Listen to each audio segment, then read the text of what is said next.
vous propose de commencer sans plus tarder donc cette session consacrée aux mécanismes de gouvernance, de régulation, et il y avait également en sous-titre la question de la place de l'éthique. Et donc on a souhaité dans cette session traiter de l'articulation finalement entre les mécanismes de gouvernance, de régulation et la question de l'éthique.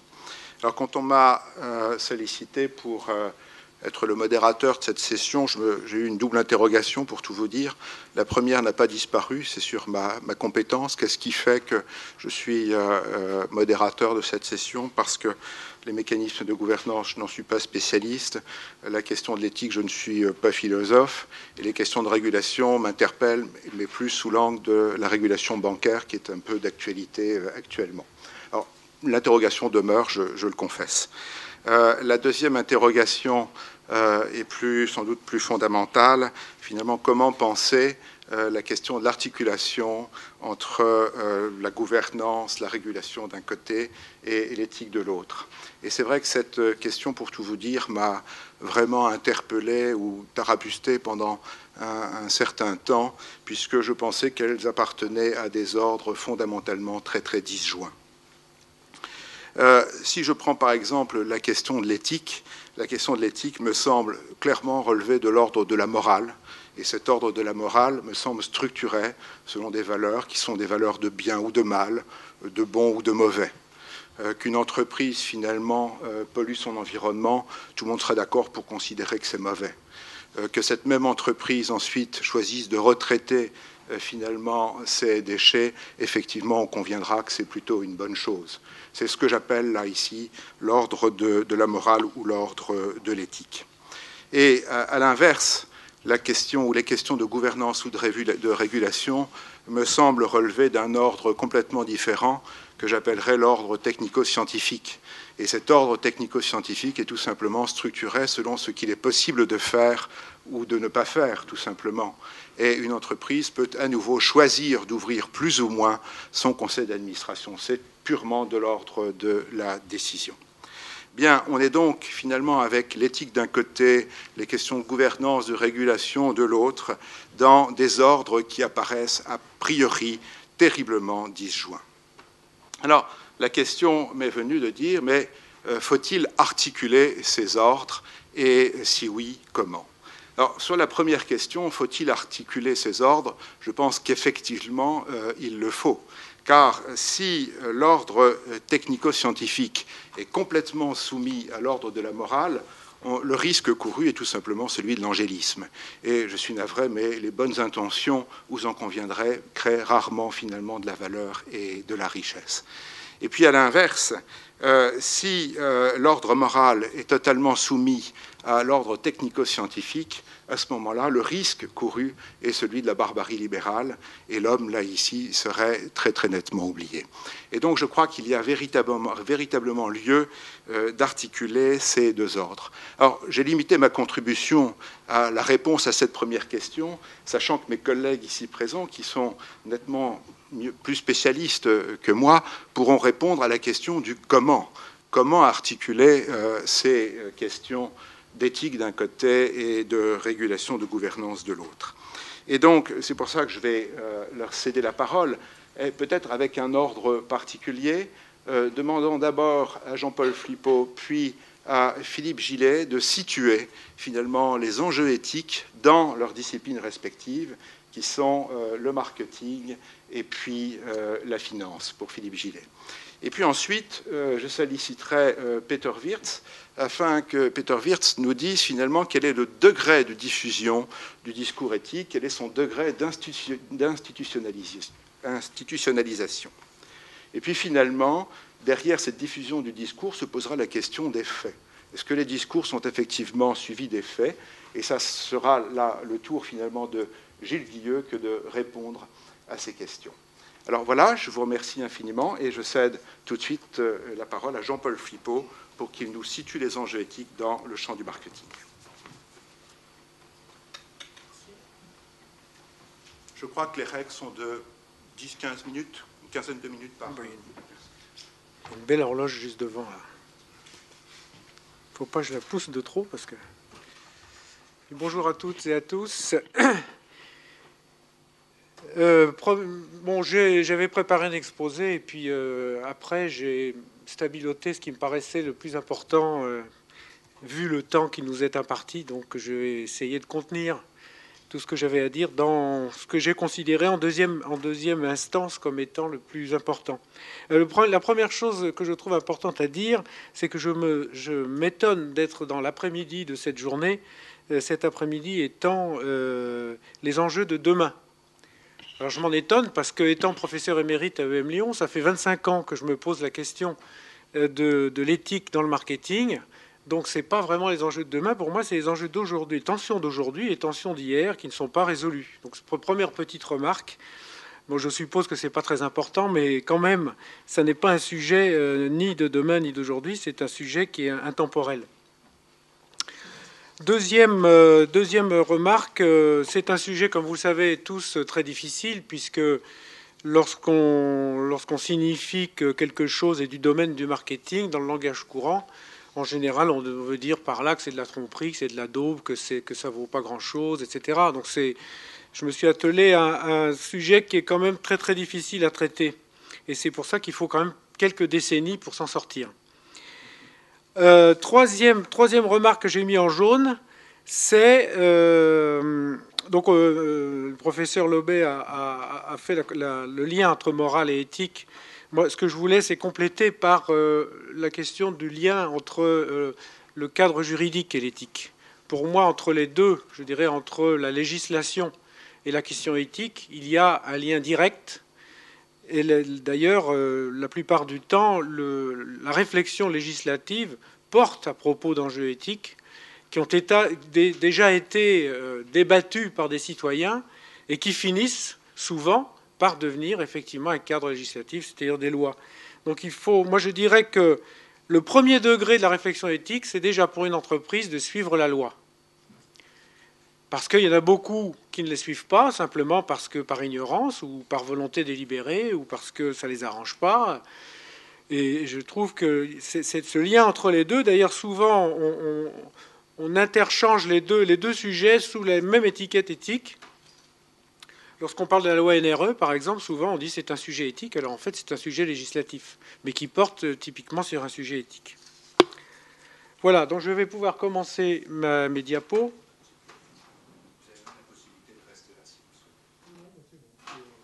J'ai le bras long.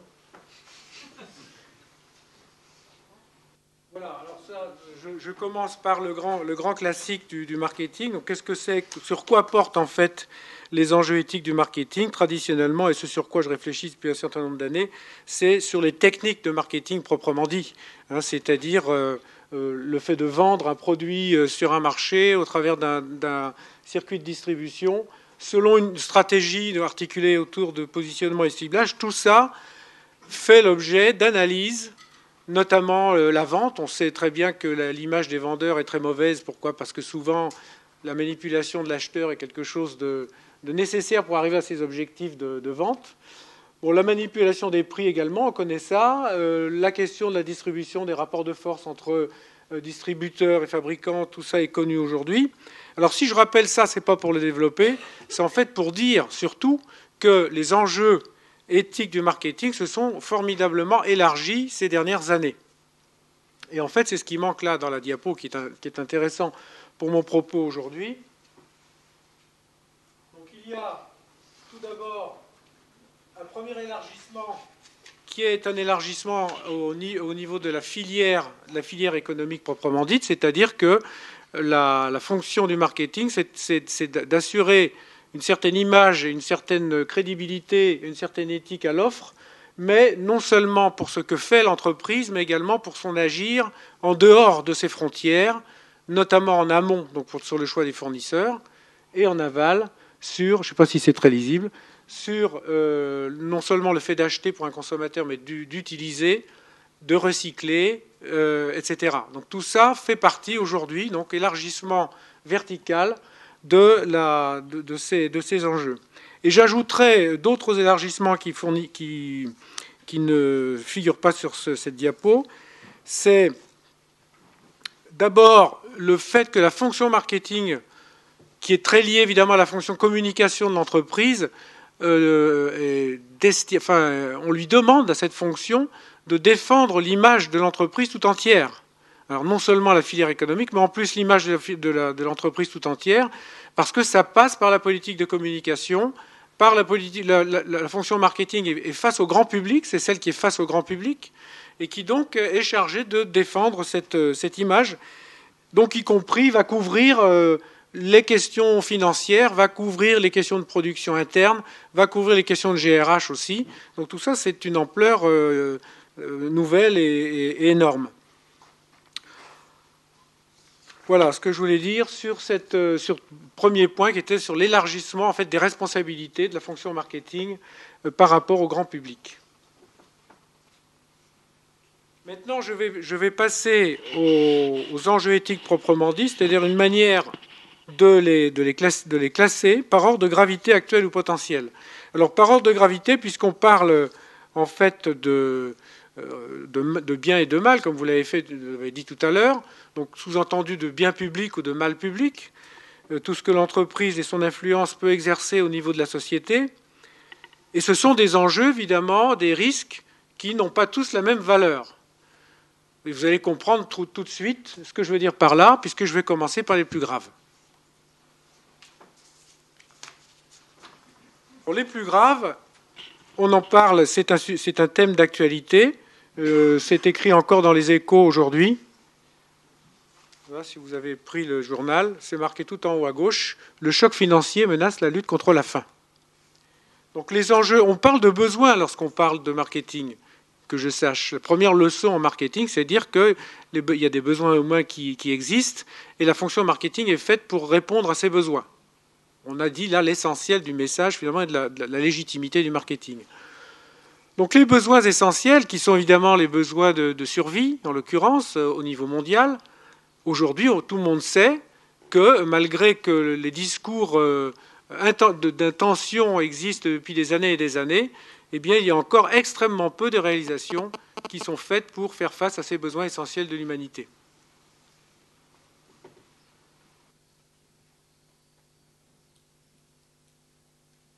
Deuxième niveau en termes de gravité potentielle, alors je dirais qu'ici on est quasiment au même niveau de gravité potentielle, mais on n'est pas au même niveau de gravité actuelle. C'est-à-dire qu'ici, on se projette dans l'avenir, on se projette dans un certain nombre d'années, avec tous les questions de réchauffement climatique, par exemple, qui vont avoir un impact extrêmement fort enfin extrêmement fort, c'est même faiblement dit, sur le devenir de l'humanité. La question du développement durable est évidemment fondamentale, puisqu'on peut opposer, en fait, l'affirmation de la nécessité du développement durable avec les caractéristiques de la société actuelle créées par la fonction marketing, entre autres, qui est une caractéristique de surconsommation.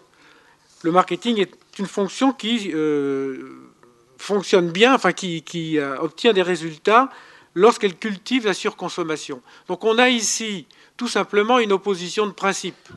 Et c'est ça qui, évidemment, fait que c'est un enjeu très important. Opposition de principe, c'est-à-dire que ceux qui veulent faire croire que la surconsommation est compatible avec le développement durable font une grossière erreur, puisqu'il va falloir choisir entre l'un ou l'autre.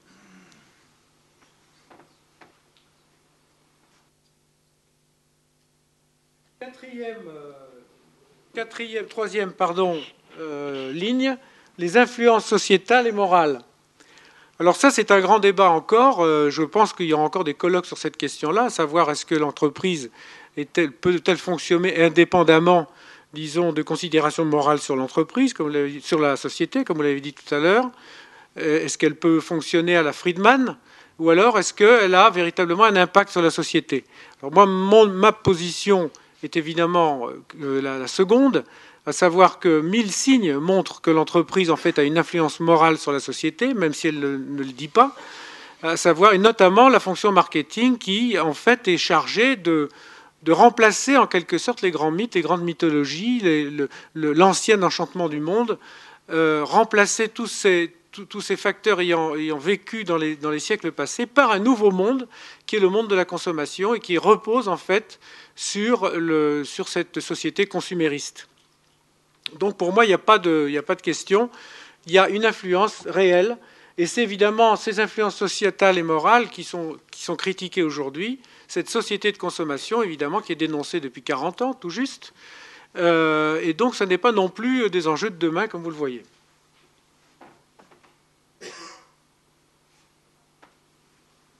Enfin, nous en venons à la quatrième et dernier enjeu éthique, alors que je considère personnellement comme étant le moins grave, puisque ici, il s'agit simplement d'exercer un métier en toute équité, c'est-à-dire en toute justice dans les relations de marché, sans chercher à tromper le client. Et c'est quelque chose qui est évidemment important, mais quand le client est trompé, ça peut avoir des répercussions graves. Regardez par exemple la question des subprimes aux États-Unis. Mais ça peut aussi avoir des répercussions mineures. À la limite, même le client ne se rend pas compte. Mais c'est quand même un enjeu, disons, éthique du marketing.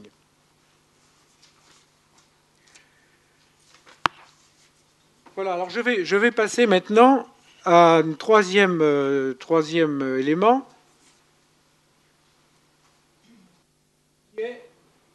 Alors, en matière d'éthique, souvent, et je l'ai encore vu ce matin dans la séance de la RSE, souvent on fait des classements, des échelles, des degrés. Alors, je m'y suis livré ici encore. 6 niveaux dégressifs de réalisation d'éthique marketing. Comment peut-on à nouveau classifier les entreprises selon la manière dont elles traitent ces questions éthiques?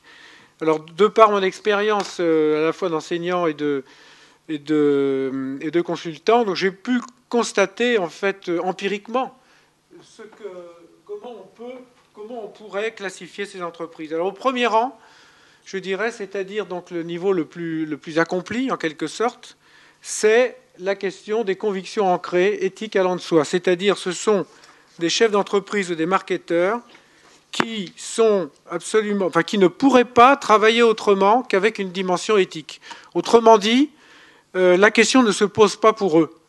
Ils ne seraient pas chefs d'entreprise, ils ne seraient pas marketeurs, ils ne seraient pas dans ce métier-là s'ils devaient, je dirais, faire leur travail sans tenir compte d'une dimension éthique qui est ancrée en eux.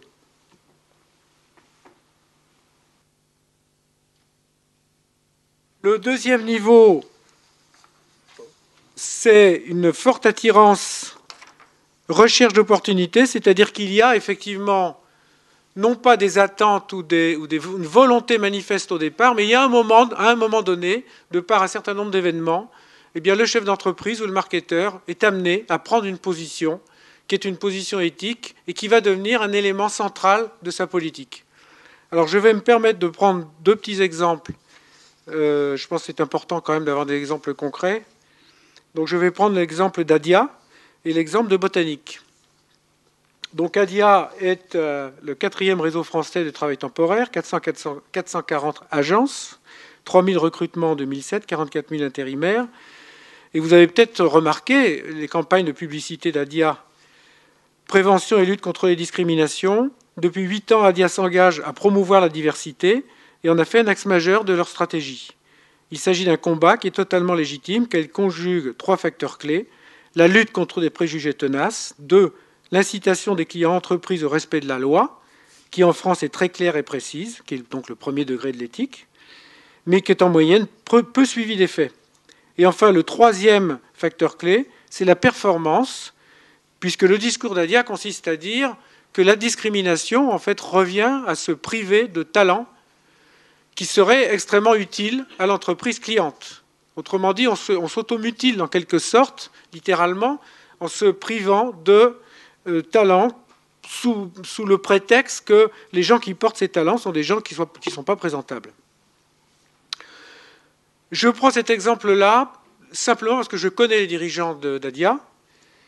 Je sais que leur engagement éthique est authentique, c'est-à-dire qu'il y a non seulement des campagnes de communication, parce que beaucoup en font, comme vous savez, des campagnes de communication sur ces thèmes éthiques, mais il y a quand même quelques entreprises qui l'intègrent totalement dans leur manière d'être, dans leur manière de faire, et prennent des risques commerciaux éventuellement au cas où ce discours ne passe pas bien auprès des clients. Donc ça, c'en est un exemple. Et Botanique, donc je connais les dirigeants également, donc une entreprise familiale créée en 1977 en Pays de Savoie. En 1994, 17 ans après sa création, on fait une révolution écologique par le refus du productivisme agricole. Le refus du productivisme agricole, avec tout ce que ça entraîne en termes de modification de l'offre, de l'assortiment, en supprimant tous les pesticides, en organisant toutes leurs fonctions de distribution et de production selon des principes biologiques, etc. Donc j'ai pu là aussi vérifier que cette affirmation repose sur bel et bien des éléments factuels. Troisième niveau, conscience des enjeux éthiques, réponse partielle mais significative. On est dans un monde aujourd'hui, dans une société qui sollicite beaucoup les entreprises sur le plan éthique, notamment, je pense d'abord à l'État avec la question législative, notamment la loi NRE, et également, pour les grandes entreprises, et puis également les ONG, les collectivités locales également. Donc si on raisonne partie prenante, on a là des tas de sollicitations pour progresser en matière d'éthique. Et là, on trouve des entreprises qui ont des réponses partielles, mais qui sont significatives parce qu'il y a quelque chose derrière. Ce n'est pas simplement de l'opportunisme. Ensuite, on va trouver, dans les trois qui restent, on va trouver plutôt le concept de compliance, c'est-à-dire, ce n'est plus un choix délibéré, ce n'est plus une stratégie libre, c'est en fait obéir à des injonctions de la société qui sont quasiment des obligations. Alors, je ne parle pas de la loi, évidemment, ça c'est vrai pour tout le monde et dans tous les cas. Je dirais simplement que, sur un plan simplement marketing, le fait d'adopter un code de déontologie qui est adopté par une profession tout entière, donc suivre des incitations intrasectorielles, par exemple, des labels, c'est s'aligner sur des pratiques valorisantes. On espère avoir des retombées sur le plan de l'image.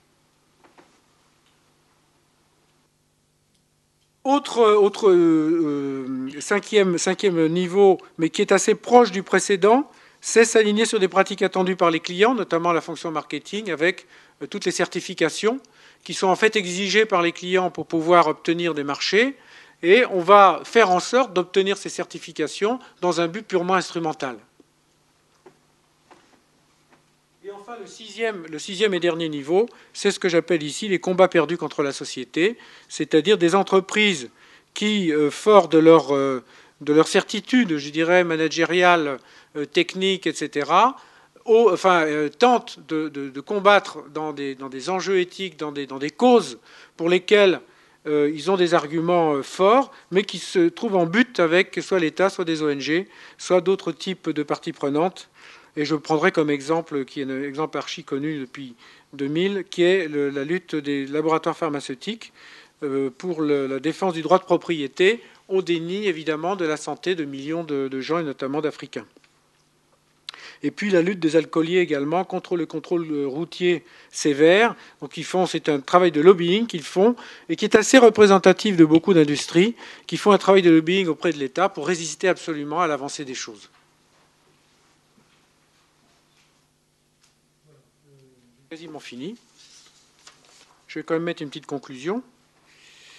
Une chose que je n'ai pas évoquée, mais sur laquelle je voudrais insister, c'est en filigrane en fait de mon classement, de mon dernier classement. Entre les trois premiers et les trois derniers, il y a une grande différence. C'est que les trois premiers niveaux, ils y croient. C'est-à-dire qu'il y a chez eux une éthique de conviction. Une éthique de conviction, c'est-à-dire on n'est pas seulement dans une activité économique qui est abstraite, je dirais, des enjeux de société. On est complètement dedans et on a des convictions éthiques. Alors que les trois derniers niveaux, c'est ce qu'on appellerait plutôt de l'éthique de responsabilité, c'est-à-dire que je suis concerné par l'éthique dans la mesure où j'ai des responsabilités. Alors ça peut être au sens positif, c'est-à-dire je prends connaissance de mes responsabilités, j'essaie d'y répondre le mieux possible, mais c'est aussi dans un sens négatif, hein, c'est-à-dire c'est ce qu'on appelle autrement gérer le risque éthique. Hein, ce qu'on appelle gérer le risque éthique, c'est-à-dire surtout qu'il n'y ait pas de retombées négatives sur mon image. Voilà, alors je dirais que tant que les dirigeants, les marketeurs et les entreprises n'accèdent pas à cette éthique de conviction, je pense qu'ils seront toujours et encore dans des positions ultra défensives.